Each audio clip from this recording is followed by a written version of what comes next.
Hello mga kabaslag, welcome pong muli sa panibago nating vlog. Ang topic natin ngayon ay itong foldable table. May mga nagtatanong sa akin ano ba daw ang magandang tatak ng table na matibay. Para sa akin po yung lifetime. Pero ang ginagamit ko na foldable table sa ngayon ay yung forever. Malaki kasi yung diferensya ng forever, halos kalahati yung presyo.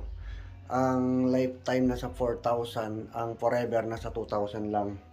Ngayon, itong i-demo ko sa inyo, re-reviewin natin itong lamesa na ito.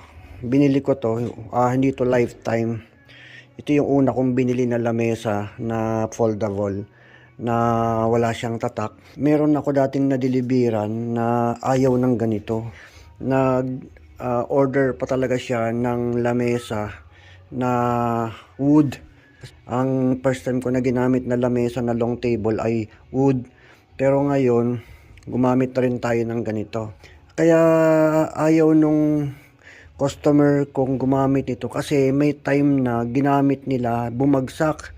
Ibig sabihin siguro, maaaring hindi na i-lock dito or maaaring hindi na i-lock doon. So, pag-aralan natin to. Bakit ba bumabagsak tong ganitong klase ng lamesa? O bakit ba tinatin nyo bumagsak? Ibig sabihin, bakit ba sumasablay siya? So ganito po yun mga kabaslag. Kaya bumabagsak minsan to kapag halimbawa yan, itinayo mo lang na ganyan, hindi mo to inilock. So dapat ito nakalock ito. Ayan, kapag inassemble nyo yung foldable table, ipasok nyo to. Ayan, pasok nyo yan.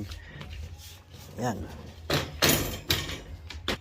Ayan o, pag binaliktad yan, basta maituwid ito, ayan, bababa ito. So, nakalock na siya. So, ito, kagaya nito, di pa siya nakalock. Possible, pag hindi maayos talaga yung pagkakatindig nito, may tendency na bumagsak. O delikado kasi pagka may mga nakalagay na mga pagkain or babasagin sa taas, talagang lalaglag o masisira yung mga gamit ninyo na nakalagay dyan. Ngayon, isang bagay pa, ang isi-secure natin once na gumamit ka ng ganitong table ay ito. Ito, kung mapapansin nyo. Yan. Ito. Dapat ito nakalock din ito. May lock yan. So bago ko lang naintindihan nga ito eh. So kahit na mawala yung lock nito, itong dalawa na to, basta ito nakalock, hindi siya titiklop. Yan.